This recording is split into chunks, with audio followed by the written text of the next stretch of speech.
Let's get more now on the general election campaign. Our political editor, Laura Kuenssberg, has interviewed the Prime Minister, Theresa May, and we can listen to it now. Prime Minister, isn't your decision not to take part in the debate tonight a bit of a metaphor for your whole campaign? You're very happy to repeatedly criticise the Labour Party, but for your own plans, you're reluctant to give us very much detail at all, whether that's on Brexit, your future immigration system, how many people will lose your winter fuel allowance. You won't give detail, will you?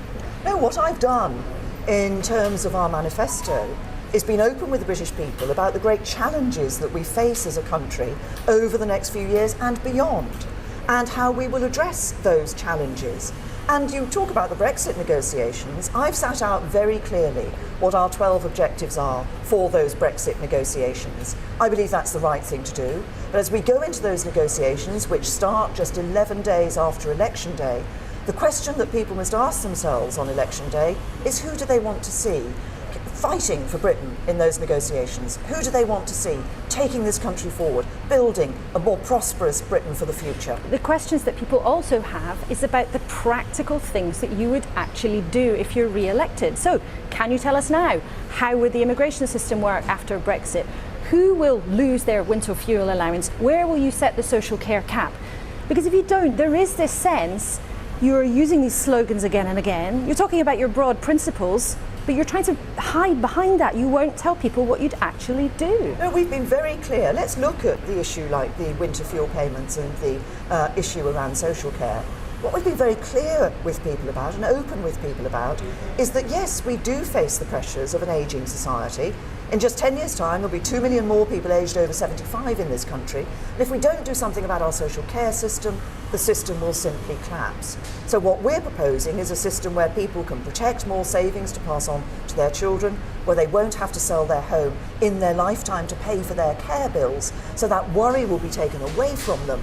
And there will be a cap on the absolute level of that funding. But the worry that people have, Prime Minister, is if you keep repeating broad principles but don't give the detail, people will worry, for example, that millions of people might lose their winter fuel allowance, or the cap on social care might be set at an extremely high level. Don't people want more from you? Because you're basically saying, on many of these big issues, I'll get back to you.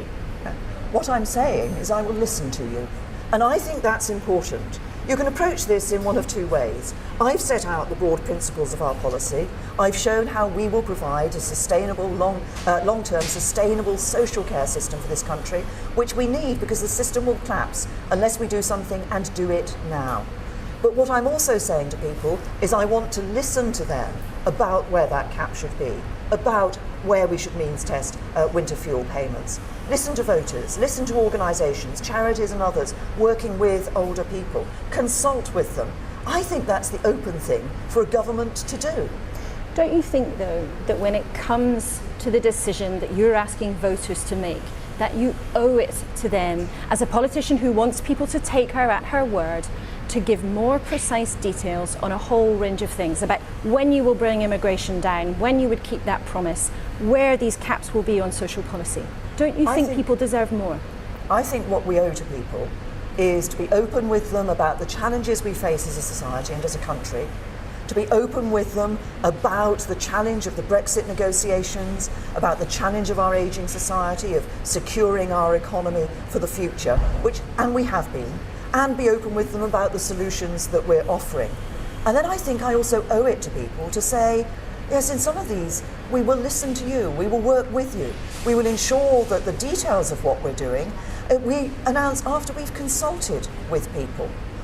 We're the party that is showing that we have the willingness to be open with people, that there are challenges ahead, there are hard choices ahead, but we can grasp the opportunities that are ahead for us as well. And I'm optimistic about the opportunities that this country can have for a better future, because I believe in Britain and I believe in the British people. Just finally, and very briefly, Prime Minister, you say repeatedly, no deal is better than a bad deal, but you also say if we get Brexit wrong, the consequences would be dire. Don't those two things contradict themselves? Because if it's a bad deal, you'd walk away. If we get a bad deal, then the consequences would be very difficult for this country. And if you look at what a bad deal might be, there are people in Europe who talk about punishing the UK. I think that could lead to a bad deal. And some politicians in other parties here in the UK who seem to want to be willing to accept a deal, whatever it is. I think that the Labour Party would look at taking any deal at the highest price. They'd end up with the worst deal at the highest price. That's not good for our future. That's not about negotiating Brexit. Strong and stable leadership in negotiating Brexit is about getting the right deal for Britain and the right deal that can ensure we have a strong and prosperous future. Theresa May talking to our political editor Laura Koonsberg.